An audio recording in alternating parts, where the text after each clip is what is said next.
বিসমিল্লাহির রহমানির রহিম। প্রিয় শিক্ষার্থীবৃন্দ, আসসালামু আলাইকুম রহমাতুল্লাহ ওয়া বারাকাতুহু। আশা করি আল্লাহর রহমত তোমরা সকলে ভালো আছো। প্রিয় শিক্ষার্থীবৃন্দ, তোমরা নিশ্চয় অবগত আছো, দীর্ঘ প্রায় 4-5 মাস যাবৎ বাংলাদেশ সহ সারা বিশ্ব করোনা ভাইরাসের প্রভাবে বিশ্ববাসী আজ আতঙ্কিত।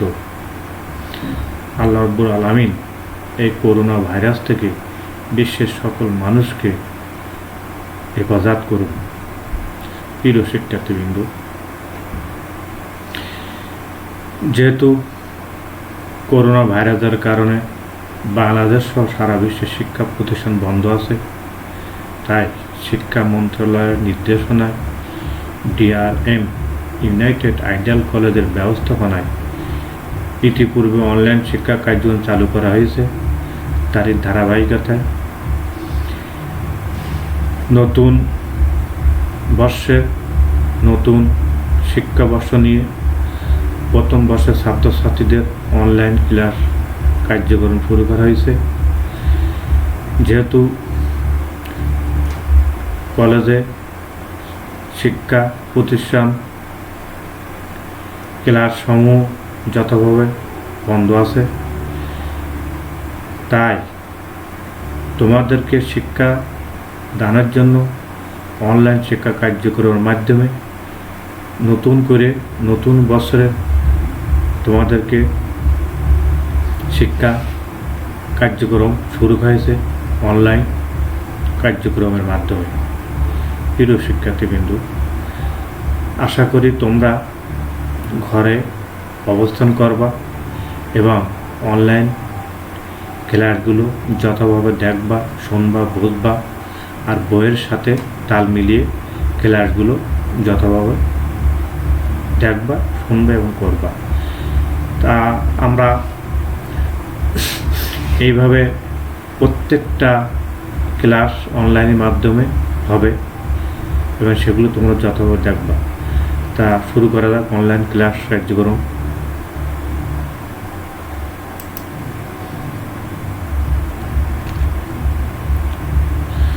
সকলকে সুস্বাগতম।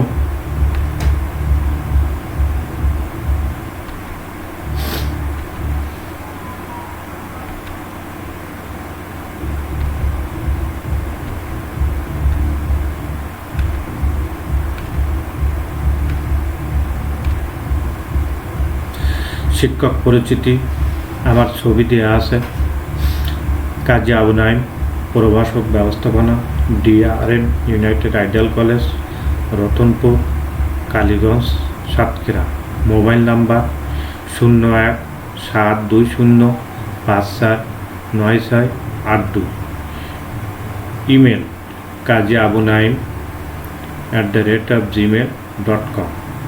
প্রিয় শিক্ষার্থীবৃন্দ, আমরা শিক্ষক পরিচিতি সম্পর্কে জানলাম। নেক্সট আমরা জানব পাঠ পরিচিতি। বিষয় ব্যবসা সংগঠন ও ব্যবস্থাপনা। পত্র প্রথম, বিষয় 277, অধ্যায় প্রথম, শ্রেণী একাদশ। প্রিয় শিক্ষার্থীবৃন্দ, আমরা পাঠ পরিচিতি সম্পর্কে অবগত হলাম। নেক্সট আমরা জানব ব্যবসায় মৌলিক ধারণা। নেক্সট আমরা জানব ব্যবসায় ধারণা।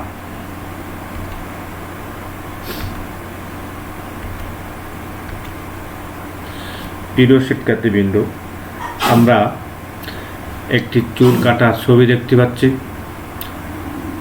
একজন ব্যক্তি কতগুলো লোকের ব্যক্তির সাথে কোনো পণ্য দেয়া নেওয়া করতেছে। কিছু কাপড় টানানো আছে। গার্মেন্টস সামগ্রীর দোকান একটা ছবি। তারপরে দেখতে পাচ্ছি একটি ছবি, দর্জির কাজ, মেশিনে কাজ করতেছে। এই সবই ব্যবসার কার্যক্রম বা ব্যবসার উপকরণ, যা এক একটি ছবিতে আমরা দেখে ধারণা করতে পারছি এটি একটি ব্যবসায়িক সামগ্রী কার্যক্রম, যা আমরা ছবিতে দেখতে পেলাম। তাহলে আমরা এটা বুঝতে পারলাম কি ব্যবসায়ী কার্যক্রম নিয়ে যে কাজ চলতেছে সেগুলি হচ্ছে ব্যবসায়িক ধারণা। প্রিয় শিক্ষার্থীবৃন্দ, এরপর আমরা জানব শিখন ফল। ব্যবসার ধারণা বলতে পারবে, ব্যবসা কি তা বলতে পারবে, ব্যবসার কর্ম বিকাশ ইতিহাস বর্ণনা করতে পারবে। প্রিয় শিক্ষার্থী, আমরা শিকল ফল হিসেবে যা জানলাম, নেক্সট আমরা দেখব আজকের পাঠ, তারিখ 05-10-2020, সময় 10:40,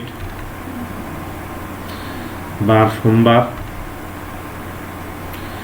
ব্যবসার ধারণা ও কর্ম বিকাশ ইতিহাস।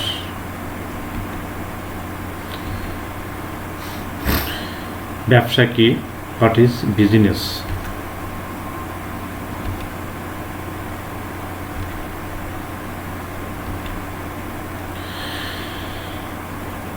ব্যবসা ইংরেজি বিজনেস শব্দ থেকে এসেছে, যার অর্থ আছে কোনো কাজে ব্যস্ত থাকা, অর্থাৎ স্টেট অফ বিইং বিজি। মুনাফা অর্জনের উদ্দেশ্য যাবতীয় বৈধ কার্যালয় সমষ্টিকে ব্যবসা বলে। প্রিয় শিক্ষার্থীবৃন্দ, এই আলোকে লুইস হেনরির মতে business may be defined as human activities directed toward producing or acquiring wealth through buying and selling of goods. প্রিয় শিক্ষার্থীবৃন্দু, আমরা সংজ্ঞাটা আবার একবার জানি।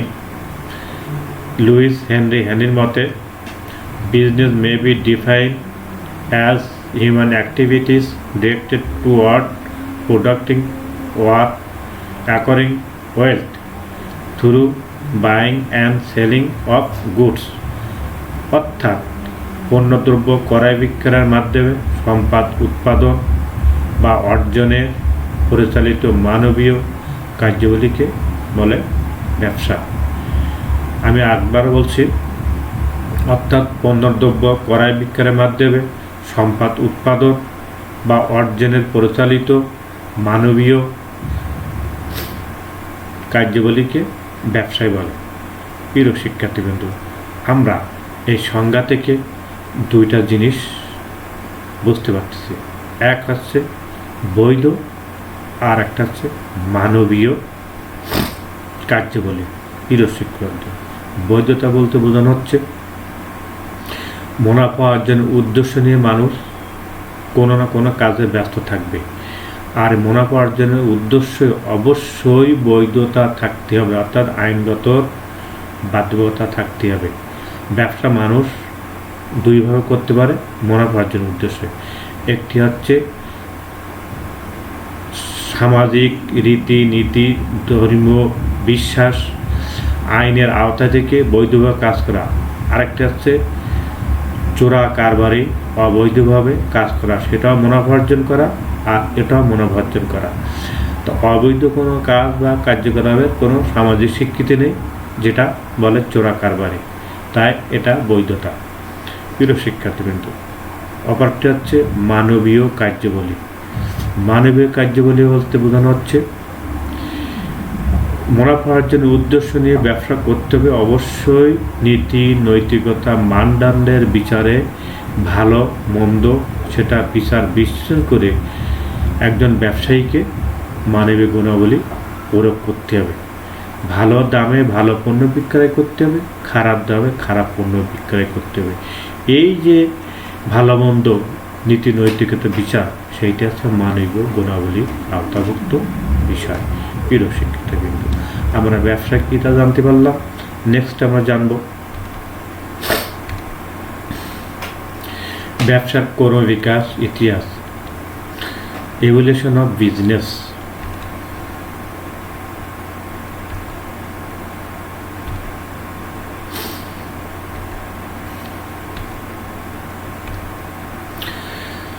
ক্রমবিকাশ অর্থ হলো বিবর্তন বা ধীরে ধীরে উন্নতি সাধন করাকে বোঝায়। আর ব্যবসার ক্রমবিকাশ তিনটি যুগে ধীরে ধীরে উন্নতি লাভ করেছে, যথা ক প্রাচীন যুগ এনশিয়েন্ট এজ, খ মধ্যযুগ মিডল এজ এবং গ আধুনিক যুগ মডার্ন এজ।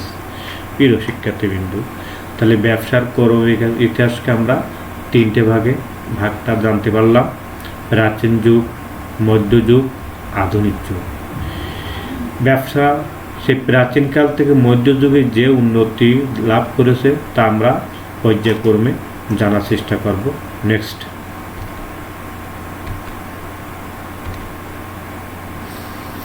প্রাচীন যুগ। প্রাচীন যুগ সভ্যতা আদিম স্তর মানুষ প্রকৃতির উপর নির্ভর করে বসবাস করে বিকাশ শুরু করে।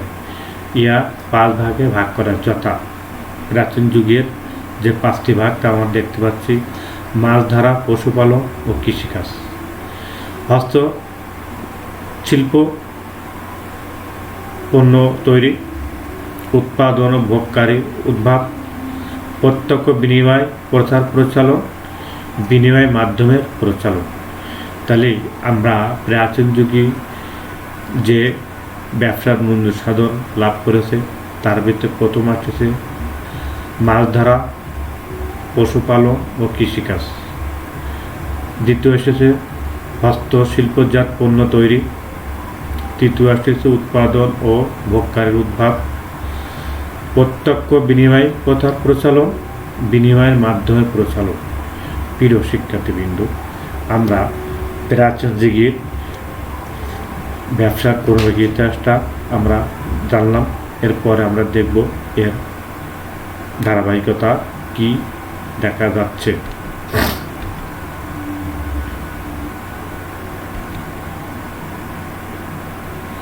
আমরা দুটি ছবি দেখতে পাচ্ছি। একজন ব্যক্তি নদী থেকে মাছ ধরছে, অপার একটা ছবিতে দেখতেছি লাঙল দিয়ে দুইটি গরু দিয়ে মাটিতে চাষাবাদ করতেছে। আর এটি হচ্ছে মাছ ধরা ও কৃষিকাজ। প্রিয় শিক্ষার্থীবৃন্দ, প্রাচীন যুগের ব্যবসা ক্রমবিকাশ ইতিহাস কীভাবে হয়েছে সেটা আমরা জানতে পারতেছি। মানুষ একান্ত বেঁচে থাকার তাগিদে মানুষের প্রয়োজন মৌলিক 5টি উপাদান: অন্ন, বস্ত্র, বাসস্থান, শিক্ষা আর চিকিৎসা। তা প্রাচীন যুগে মানুষের একান্ত মৌলিক চাহিদা ছিল বেঁচে থাকার তাগিদে অন্ন। মানুষ জানতো না কীভাবে কাজ করতে হবে জীবন ধারণের জন্য। তা প্রাকৃতির উপর নির্ভর করে তারা নদী থেকে মাছ ধরে নিজেদের কাছে একে অন্যের কাছে ভাগাভাগি করে তারা জীবন ধারণ করত। মানুষ যখন আত্মসভ্যতা শিখল, প্রাকৃতিক জমি, ফলমূল থেকে বীজ উৎপাদন যখন বুঝতে পারলো, তখন মানুষ কী করলো? মাটি খুঁড়ে চাষাবাদ শুরু করলো। আর তার নমুনা হিসেবে আমরা পাচ্ছি একজন ব্যক্তি দুটি গরু দিয়ে মাটি খনন করে সেখানে চাষাবাদ করে কৃষিকাজ শুরু করেছে। এইভাবে মানুষ বেঁচে থাকার তাগিদে নদীতে মাছ আহরণ এবং জমি খনন করে চাষাবাদ দিয়ে শুরু করলো প্রাচীন যুগের জীবন নির্বাহ করার কৌশল। নেক্সট আমরা জানব 2 হস্তজাত পণ্য তৈরি।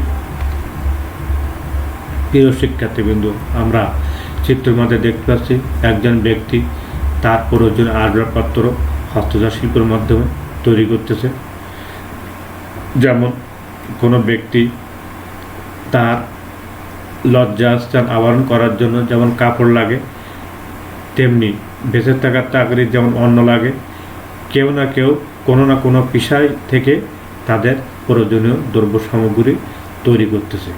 মানুষ যখন সভ্যতা শিখল, তখন মানুষ সুতা সংগ্রহ করে হস্তজাত শিল্প পণ্য কাপড় তৈরি করা শুরু করলো। এইভাবে মানুষ একের পর এক জিনিস উৎপাদন করতে শিখলো, বেঁচে থাকার তাগিদে, জীবিকা নির্বাহ করার তাগিদে, আর সেটি হস্তজাত শিল্প পণ্য হিসেবে বিবেচিত। প্রিয় শিক্ষার্থীবৃন্দ, আমরা হস্তজাত পণ্য শিল্প থেকে জানতে পারলাম মানুষ কীভাবে তাদের প্রয়োজনীয় দ্রব্য সামগ্রী উৎপাদন বা তৈরি করতে শিখছে। নেক্সট আমরা জানব উৎপাদন ও ভোক্তার উদ্ভাব। প্রিয় শিক্ষার্থীবৃন্দ, মানুষ যখন কোনো দ্রব্য সামগ্রী উৎপাদন করতে শিখল, এই পণ্য সামগ্রী কে বা কারা ভোগ করবে তা পর্যায়ক্রমে একে অন্যের সাথে দ্রব্য সামগ্রীর বিনিময় শুরু করল। উৎপাদনকৃত পণ্য ধান, চাল, গম ইত্যাদি উৎপাদন করল। করার পরে কে বা কারা ভোগ করবে পর্যায়ক্রমে মানুষ তা জানতে পারল যে অমুক জায়গায় অমুক স্থানে চাল আছে, অমুক জায়গায় অমুক স্থানে মাছ আছে। এইভাবে উৎপাদনের পণ্য যেমন উৎপাদন হয়েছে, তেমনি ভোগকারীরা তাদের প্রয়োজনীয় দ্রব্য ভোগ করার জন্য সমবেত হয়ে সেখান থেকে প্রয়োজনীয় দ্রব্য সামগ্রী যে কোনো বিনিময়ে তারা হস্তগত করতে আরম্ভ করে, আর এইভাবে উৎপাদন ও ভোগকারের উদ্ভাব সৃষ্টি হয়। আমরা এই ছবির মাধ্যমে বুঝতে পারতেছি একজন উৎপাদন নির্মাতা কারিগর তাদের প্রয়োজনীয় দ্রব্য সামগ্রী তাদের কাছ থেকে ক্রয় করে নিয়ে একান্ত ভোগের নিমিত্তে তারা নিচ্ছে, আর এইভাবে উৎপাদন ও ভোগকারী উদ্ভাব সৃষ্টি হয়েছে। আমরা ছবি থেকে মোটামুটি ধারণা পেয়ে গেলাম উৎপাদন ও ভোগকারীর উদ্ভাবটা। নেক্সট আমরা জানব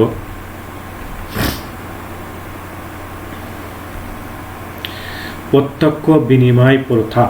প্রিয় শিক্ষার্থীবৃন্দ, মানুষ যখন পরস্পর একে অন্যের প্রয়োজনের তাগিদে দ্রব্য সামগ্রী যখন উৎপাদন করতে শিখল, তখন মানুষ একে অন্যের সাথে সরাসরি পণ্য বিনিময় শুরু করলো। আমরা ছবি থেকে দেখতে পাচ্ছি একজন ব্যক্তি একটি পাত্র ভর্তি কিছু গম দিয়ে আরেকটা ব্যক্তির কাছ থেকে কিছু আলু নিচ্ছে। তাহলে এই গম আর আলু এই দেয়া নেওয়াটা হচ্ছে প্রত্যক্ষ বিনিময় প্রথা। প্রিয় শিক্ষার্থীবৃন্দ, একজনের উৎপাদনকৃত পণ্য অপরজনের উৎপাদনকৃত পণ্য মধ্যে যে দেয়া নেওয়া হয় সরাসরি, সেটা হচ্ছে প্রত্যক্ষ বিনিময় প্রথা, আর এটি প্রাচীন যুগ থেকে শুরু হয়েছে বর্তমান যুগ পর্যন্ত। তাই আমরা বলতে পারি প্রাচীন যুগের কোনো ইতিহাসের ব্যবসার ধারাবাহিকতা প্রত্যক্ষ বিনিময় প্রথা ব্যবস্থা চালু আছে এখনো পর্যন্ত। নেক্সট আমরা জানব বিনিময়ের মাধ্যম পরিচালন।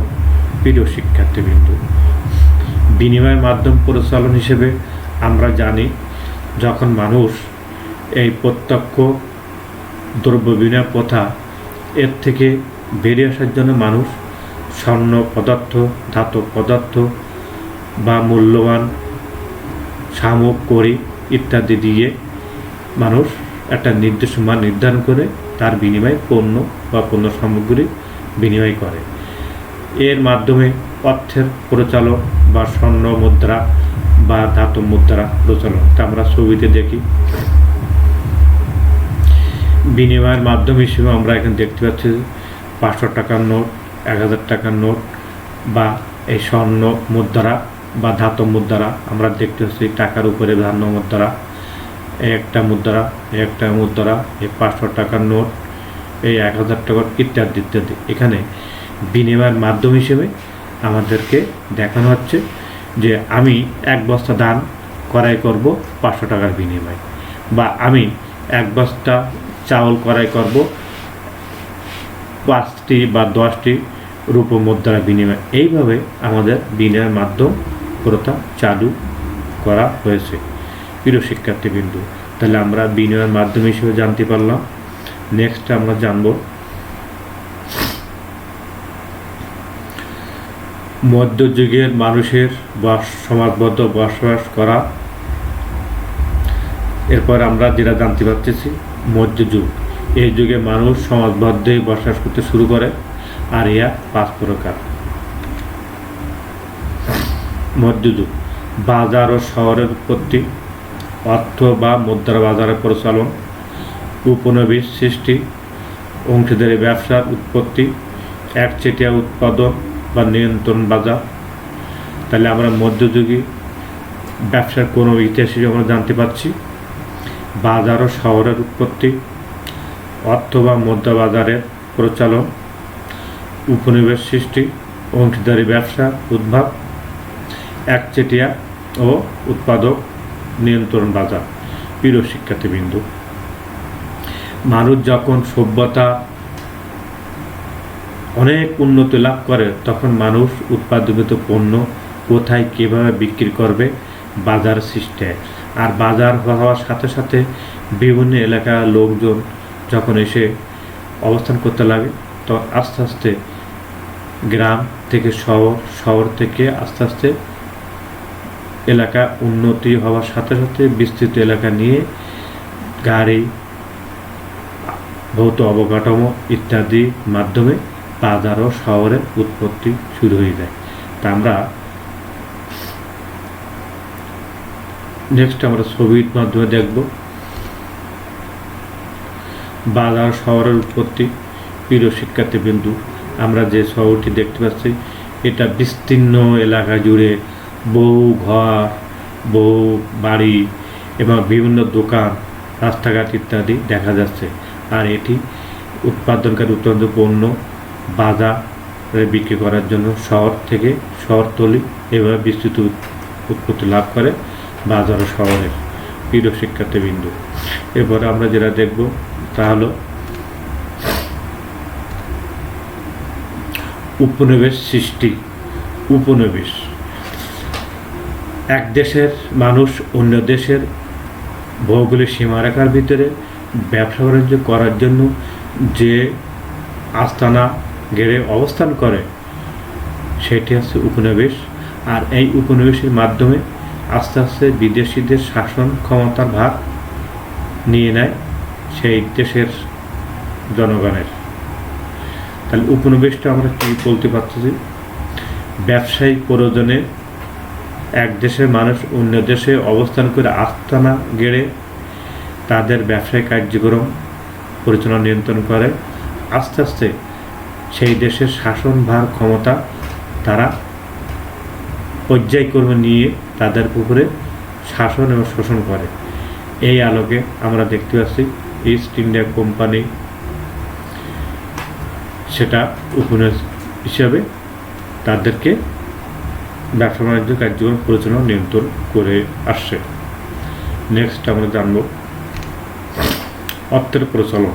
প্রিয় শিক্ষার্থীবৃন্দু, মধ্যযুগে যখন বাজার ব্যবস্থা, শহর ব্যবস্থা, উৎপাদন শ্রেণীর অবস্থা যখন আস্তে আস্তে উন্নতি লাভ করে তা অর্থের প্রচলন, অর্থের ব্যবহার ক্রমাগত বাড়তে থাকে। আর অর্থ যেমন দেশীয় মুদ্রা তেমনি বিদেশি মুদ্রা বিনিময়ের মাধ্যমে সৃষ্টি হয়ে অর্থের প্রচলন ঘটে থাকে। আর এভাবে আস্তে আস্তে ক্রমবিকাশ হতে থাকে, ব্যবসার উন্নতি। নেক্সট আমরা জানব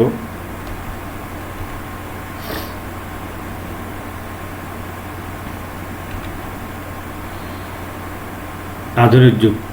আধুনিক যুগ শিল্প বিপ্লব থেকে এই যুগের সময় শুরু হয়। প্রিয় শিক্ষার্থীবৃন্দ, আধুনিক যুগ হচ্ছে শিল্প বিপ্লবের পর থেকে আধুনিক শুরু, অর্থাৎ শিল্প বিপ্লব হচ্ছে 1750 সাল থেকে 1850 সাল, এটি শিল্প বিপ্লবের যুগ। আর শিল্প বিপ্লবের পরের থেকে এই আধুনিক যুগ শুরু। এখানে শিল্প বিপ্লব প্রযুক্তি উন্নয়ন, উৎপাদক থেকে ভোক্তা শ্রেণী নিয়ন্ত্রণ বাজার, বিমার প্রচলন, কোম্পানি সংগঠন ও ব্যবসায়ী জোট, উদ্যোগ ও রাষ্ট্রীয় ব্যবসা। প্রিয় শিক্ষার্থীবৃন্দু, আমরা আলোচনায় আসি শিল্প বিপ্লব কী। শিল্পক্ষেত্রে যে বৈপ্লবিক বা আমূল পরিবর্তন সাধন করে শিল্পের উত্তর উন্নতি অগ্রগতি সাধন করা, সেটা হচ্ছে শিল্প বিপ্লব। 1750 সাল থেকে 1850 সাল পর্যন্ত এটা হচ্ছে শিল্প বিপ্লবের যুগ ছিল। আর এই বিপ্লবের ফলে শিল্পের ক্ষেত্রে নতুন নতুন যন্ত্রপাতি আবিষ্কার, প্রযুক্তির উন্নয়ন ইত্যাদি ঘটে। প্রিয় শিক্ষার্থীবৃন্দ, আমরা পরবর্তী আলোচনা দেখব শিল্প উন্নয়ন, প্রযুক্তি উন্নয়ন। তার আগে আমরা একটু জানার চেষ্টা করব উৎপাদক থেকে ভোক্তা নিয়ন্ত্রণ বাজার কীভাবে হয়। উৎপাদনকৃত পণ্য যখন ভোগকারীর পৌঁছানোর ক্ষেত্রে যে বিধি নিষেধ আরোপ করে বাজার নিয়ন্ত্রণ করে, সেটা আছে উৎপাদক ও ভোক্তা নিয়ন্ত্রিত বাজার। আমরা উদাহরণ দিলে বুঝতে পারবো প্রিয় শিক্ষার্থীবৃন্দু, উৎপাদনের পণ্য যখন যথাভাবে ভোগকারীর পৌঁছানোর ক্ষেত্রে কোনো প্রতিবন্ধকতা দেখা দেয়, সেইটা আছে নিয়ন্ত্রিত বাজার। যেমন আমরা একসময় জানছিলাম যে পেঁয়াজ দাম অনেক বেশি, এমনকি 120 টাকা করে পেঁয়াজের কেজি কেনা হয়েছে। তাহলে উৎপাদিত পণ্য ভোক্তার কাছে পৌঁছানোর ক্ষেত্রে যে প্রতিবন্ধকতা, অর্থাৎ উৎপাদনকৃত পেঁয়াজ আমদানি করে বা উৎপাদন করে যদি নিজেদের কাছে রেখে দিয়ে বাজারে কৃত্রিম সংকট সৃষ্টি করে এইভাবে বাজার নিয়ন্ত্রণ করা হচ্ছে উৎপাদন থেকে ভোক্তা নিয়ন্ত্রণ বাজার ব্যবস্থা। তার মানে কিছু অসাধু ব্যবসায়ীরা বাজারে পণ্য দাম বৃদ্ধির জন্য কৃত্রিমভাবে পণ্যের সংকট সৃষ্টি করে এবং বাজারে পণ্যের মূল্য বৃদ্ধি করে এইভাবে ভোক্তা সাধারণকে হয়রানি করে দাম বেশি নেওয়ার একটা প্রবণতা। এইটা হচ্ছে উৎপাদন থেকে ভোক্তা নিয়ন্ত্রণ বাজার ব্যবস্থা। প্রিয় শিক্ষার্থীবৃন্দ, এরপরে আসতেছে বীমার প্রচলন। ব্যবসার যেমন লাভ আছে তেমনি লোকসান আছে। তো এই লোকসানের হাত থেকে বাঁচার জন্য বা নিরাপদ থাকার জন্য বীমার প্রচলন ঘটে। বীমা হচ্ছে এক ধরনের আর্থিক ক্ষতিপূরণের ব্যবস্থা। তাহলে বীমাকারী বীমাকৃতের মধ্যে ক্ষতিপূরণ বাবদ যে চুক্তি সম্পাদন হয় সেইটা হচ্ছে বীমা। আর এই প্রচলনটা হয়েছে আধুনিক যুগে ব্যবসা কর্মী বিকাশ ইতিহাসের অগ্রগতি উন্নতি সাধন লাভের জন্য। প্রিয় শিক্ষার্থীবৃন্দ, আমরা বীমার বিষয়টা বুঝলাম। নেক্সট আমরা বুঝবো কোম্পানি সংগঠন উৎপত্তি। প্রিয় শিক্ষার্থীবৃন্দ, ব্যবসা আদিকালে ছিল এক মালিকানা ব্যবসায়। ব্যবসা কোনো ইতিহাসের দিক দিয়ে দেখতে পাই আমরা অংশীদারি ব্যবসার উদ্ভব। এরপর আমরা আস্তে আস্তে দেখতে পাচ্ছি কোম্পানি সংগঠন। কোম্পানি সংগঠন হচ্ছে কি, কতিপয় 7 জন ব্যক্তি শেয়ার দ্বারা সীমাবদ্ধ কোম্পানির আইন দ্বারা পরিচালিত নিয়ন্ত্রিত ব্যবস্থা আছে কোম্পানি সংগঠন। আর এটি চালু হয়েছে মধ্যযুগের শেষে, আধুনিক যুগের শুরুতে। প্রিয় শিক্ষার্থী, আমরা কোম্পানির বিষয়ে জানতে পারলাম। নেক্সট আমরা জানব ব্যবসায়ী জোট বা উদ্যোক্তা বা রাষ্ট্রীয় ব্যবসা। প্রিয় শিক্ষার্থীবৃন্দ, ব্যবসায়ী জোট কতিপয় সমশ্রেণীর ব্যবসায়ীরা একত্রবদ্ধ হয়ে ব্যবসার কার্যক্রম এককভাবে নিয়ন্ত্রণ করা যে ব্যবস্থা, সেটা হচ্ছে ব্যবসায়ী জোট বা কারবারি জোট। প্রিয় শিক্ষার্থী, যৌথ উদ্যোগের ব্যবসা। যৌথ উদ্যোগের ব্যবসা হচ্ছে দেশি কোম্পানি বিদেশি কোম্পানি যৌথভাবে যে কার্যক্রম করে একটি দেশের সীমানার মধ্যে ব্যবসা কার্য নিয়ন্ত্রণ করে, সেটা হচ্ছে যৌথ উদ্যোগের ব্যবসা। সর্বশেষ হচ্ছে রাষ্ট্রীয় ব্যবসা। রাষ্ট্রীয় ব্যবসা হিসেবে আমরা বলতে পারি সরকারি মালিকানাধীন পরিচালিত নিয়ন্ত্রিত ব্যবস্থা হচ্ছে রাষ্ট্রীয় ব্যবসা। রাষ্ট্রীয় ব্যবসা একান্ত উদ্দেশ্য জনসাধারণ কল্যাণ সাধনের নিমিত্তে পরিচালিত নিয়ন্ত্রিত ব্যবস্থা। প্রিয় শিক্ষার্থীবৃন্দ, আমরা আধুনিক যুগের ব্যবসা সম্পর্কে জানলাম, কিন্তু আমাদের জানার একটা বিষয় রয়ে গেছে প্রযুক্তি উন্নয়ন। আধুনিক যুগে এসে প্রযুক্তি উন্নয়নটা কীভাবে ঘটতেছে সেটা আমরা ভিডিও চিত্রের মধ্যে দেখব।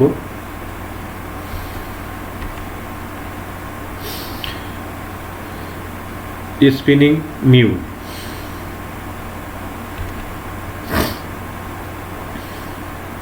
এটি চিত্র স্পিনিং মিউল।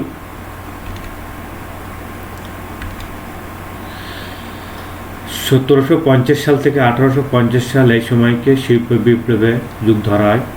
ব্যবসা ক্ষেত্রে আধুনিক যুগের সূচনা স্যামুয়েল ক্রম্পটন এর স্পিনিং মিউল যন্ত্রের আবিষ্কার শিল্পের উৎপাদন গতি এবং মানকে ত্বরান্বিত করে। প্রিয় শিক্ষার্থীবৃন্দ,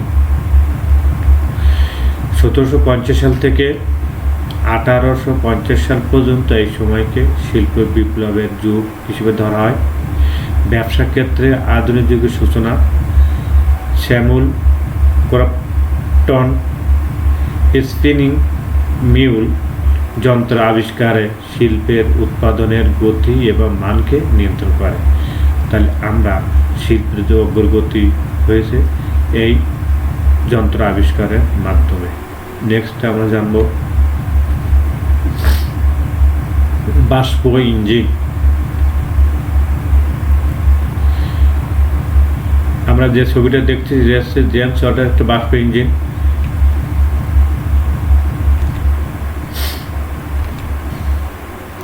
শিল্প বিপ্লবের মাধ্যমে উৎপাদনের কাজের বিভিন্ন যন্ত্র আবিষ্কারের মানুষের জীবনযাত্রার ব্যাপক পরিবর্তন সাধন করেছে।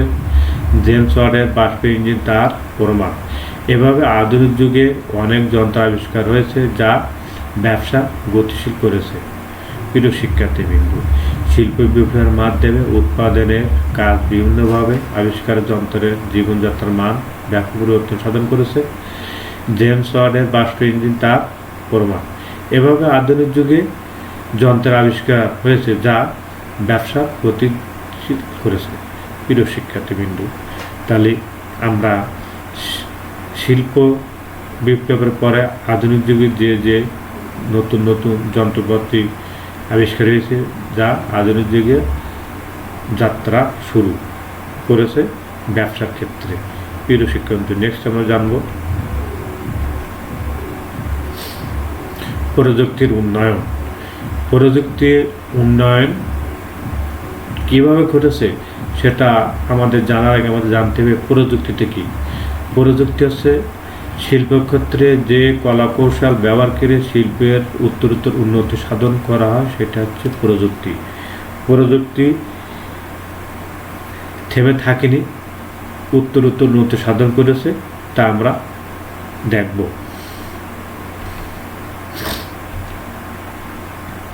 1 mobile phone, 2 telephone, 4 computer, 5 television, 5 internet ইত্যাদি। প্রিয় শিক্ষার্থীবৃন্দ, প্রযুক্তির উন্নয়নের গতিধারা এগুলো পর্যায়ক্রমিকভাবে কীভাবে ব্যবসাকে অগ্রগতি করেছে তা আমরা জানার চেষ্টা করব।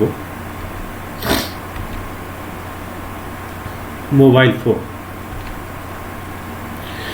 প্রযুক্তি নির্ভর মোবাইল ফোন এমন একটি ব্যবস্থা যা মানুষ অতি অল্প সময়ে দ্রুত যোগাযোগ সাধনে একটি অন্যতম প্রযুক্তি নির্ভর মাধ্যম হলো মোবাইল।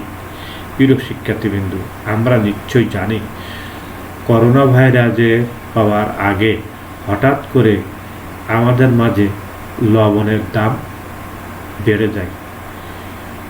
আমরা পর্যায়ক্রমে জানতে পারলাম লবণ হঠাৎ করে 50 টাকা কেজি। তাই মুহূর্তের ভিতরে প্রত্যেক দোকানে লবণ আর নাই।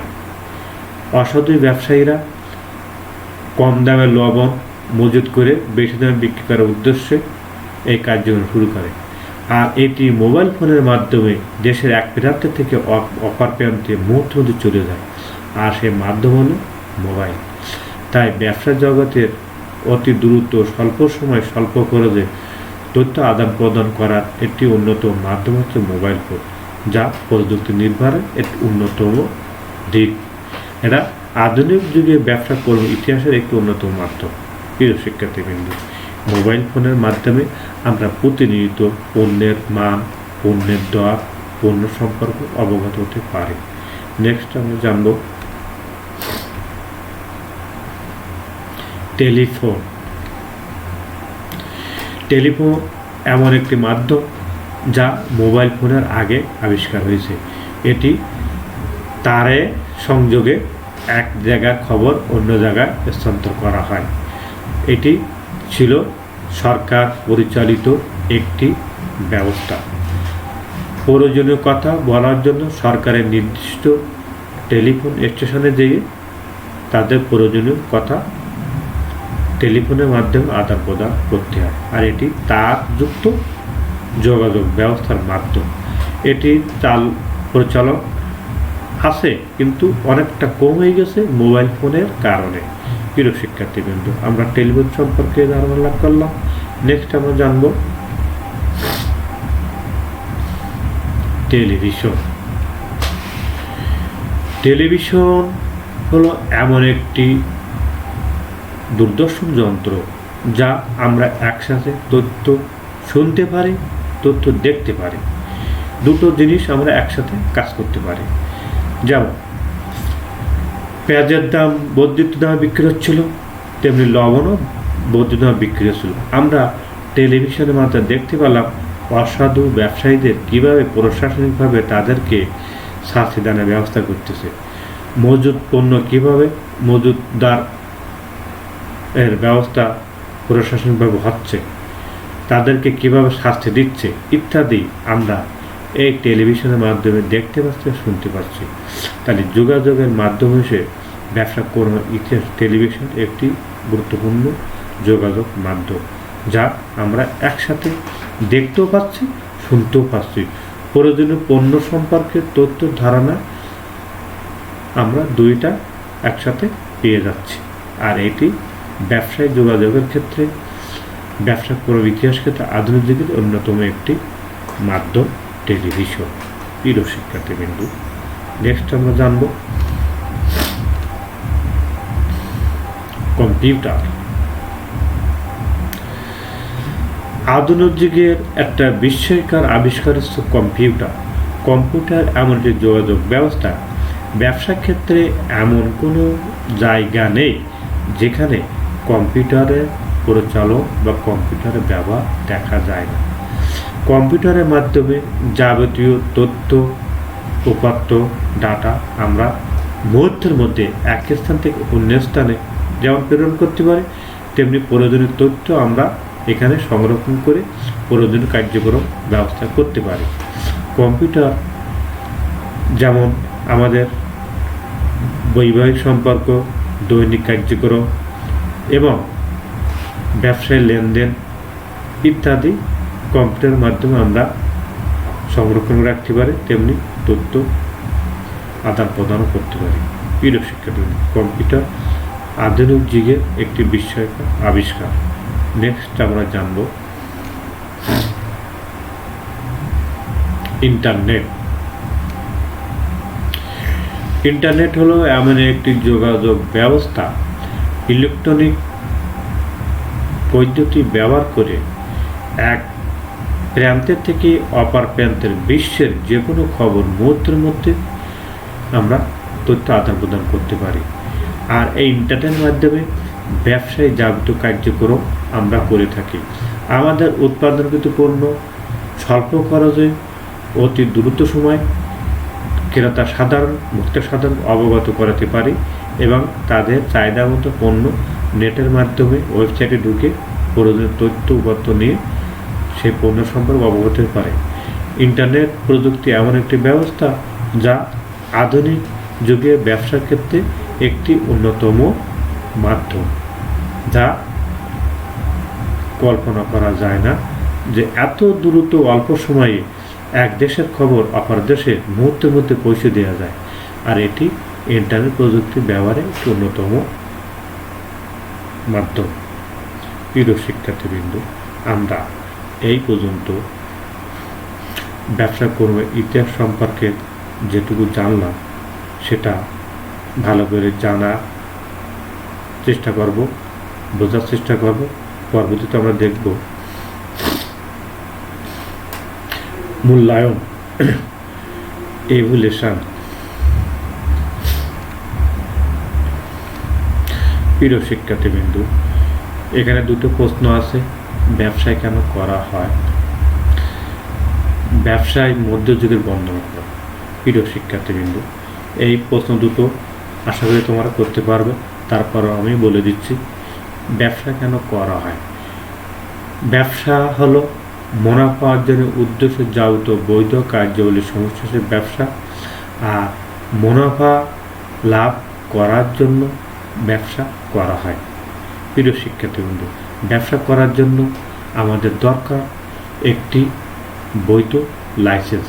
আর এই লাইসেন্সটা আমাদের নিতে হবে ইউনিয়ন পর্যায়ে হলে চেয়ারম্যানের কাছ থেকে, পৌর এলাকা হলে কমিশনের কাছ থেকে, থানা পর্যায়ে হলে উপজেলা বা থানা পর্যায় থেকে, জেলা পর্যায়ে জেলা প্রশাসক, বিভাগ হলে বিভাগীয় পর্যায়ে, মন্ত্রণালয় হলে স্ব মন্ত্রণালয় থেকে আমাদের স্বীকৃতি নিয়ে লাইসেন্স নিয়ে ব্যবসা করতে হবে। আর এটি একান্ত হচ্ছে মুনাফা লাভের উদ্দেশ্য নিয়ে ব্যবসা করতে হবে।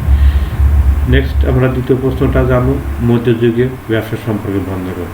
প্রিয় শিক্ষার্থীবৃন্দ, ব্যবসা করবে ইতিহাস হিসেবে তিনটে যুগ আমরা পেয়েছি, তার মধ্যে প্রাচীন যুগ, মধ্যযুগ, আধুনিক যুগ। মধ্যযুগের ব্যবসা সাধারণত যে শিল্প বিপ্লবের পূর্বে যুগকে মধ্যযুগ বলা হয়, আর আধুনিক প্রাচীন যুগের পর এবার শিল্প বিপ্লবের পূর্বে এই যে সময়কালটা বলে মধ্যযুগে। এই যুগে আমাদের অর্থের প্রচলন ঘটেছে, শহর প্রচলন ঘটেছে, উৎপাদক ভোক্তা শ্রেণীর উদ্ভব ঘটেছে। তারপরে আমাদের বীমা ব্যবস্থা প্রচলন করেছে। বীমা তো আমরা একটু পূর্বে তোমাদেরকে জানাইছি যে বীমাটা কি। তারপর আমি আবার বলছি যে বীমা হলো ক্ষতিপূরণ চুক্তি, বীমাকারী বীমাবাদীর মধ্যে আর্থিক ক্ষতিপূরণ লাভের জন্য যে চুক্তি সম্বোধন করা হয় সেটা বীমা চুক্তি। আর এগুলো মধ্যযুগের ভিতরে ঘটেছে। আশা করি তোমরা জিনিসটা বুঝতে পারেছ। নেক্সট আমরা জানবো বাড়ির কাজ, হোম ওয়ার্ক।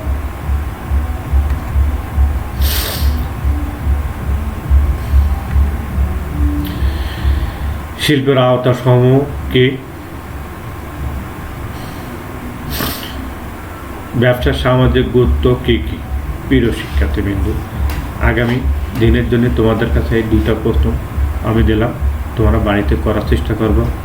আমি যেগুলো তোমাদেরকে বলেছি সেগুলো মনোযোগ দিয়ে শুনবা, বারবার দেখবা, আর সাথে বইটা পড়বা। বই পড়ার বিকল্প নাই। বই না পড়লে আমার এই লেকচার তোমাদের কোনো কাজে আসবে না। লেকচার শুনবা, সাথে সাথে যে যে বিষয়গুলো আমি আলোচনা করি সেই বিষয় নির্ভর করে বইটা পড়বা। আশা করি তোমরা ভালো কিছু করতে পারবা। প্রিয় শিক্ষার্থীবৃন্দ, নতুন বছরে তোমরা নতুন ক্লাসে এসছো, হাই স্কুল ছেড়ে দিয়ে কলেজে। দুঃখের বিষয় আজ করোনা ভাইরাসের কারণে তোমরা কলেজে ঠিকমতো আসতে পারতেছো না। যাও, তোমরা বাড়িতে ঠিকমতো পড়াশুনো করো। আল্লাহ রাব্বুল আলামিন এই করোনা ভাইরাস যখন আমাদের মাঝ থেকে দূরীভূত হবে তখন আমরা আবার কলেজে ফিরবো। সেভাবে আবার নতুনভাবে আমরা আবার তোমাদের সাথে কার্যক্রম করব। যতদিন কলেজ কার্যক্রম শুরু না হচ্ছে ততদিন তোমার বাড়িতে অবস্থান করবা এবং বেশি বেশি করে অনলাইনে ক্লাসগুলো দেখবা, সাবজেক্টে স্যারেদের, এবং সাথে সাথে বইটা দেখবা। প্রিয় শিক্ষার্থীবৃন্দ, তোমাদের সুস্থ সুন্দর সবল দেওয়ার মনে আশা করে, তোমাদের কল্যাণ কামনা করে আজকের ক্লাস শেষ করব। তার আগে তোমাদের কাছে আমার একান্ত দাবি বা অনুরোধ, তোমরা সব বাড়িতে অবস্থান করবা। প্রয়োজন ছাড়া ঘরের বাইরে হবে না। আর যদি বাইর হতে হয় তাহলে অবশ্যই তোমরা মাস্ক ব্যবহার করবা। আর তোমরা ধর্মের প্রতি অনুরাগী হবা, ধর্মের প্রার্থনা করবা, আল্লাহর কাছে পানা চাবা, আল্লাহ এই মহামারী ভাইরাস থেকে আমাদেরকে রক্ষা করুক।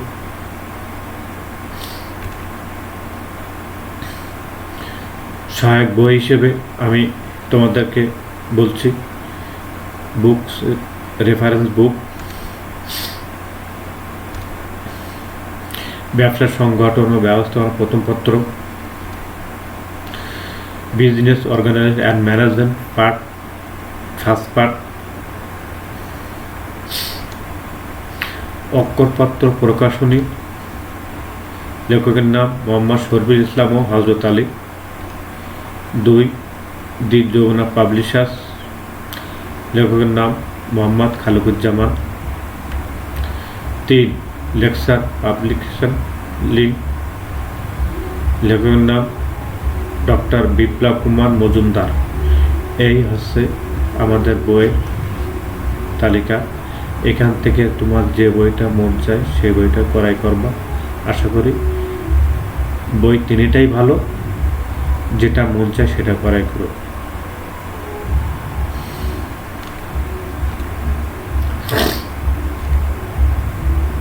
আজকের পাঠদান শেষ করছি। আল্লাহ হাফেজ বা সকলকে ধন্যবাদ।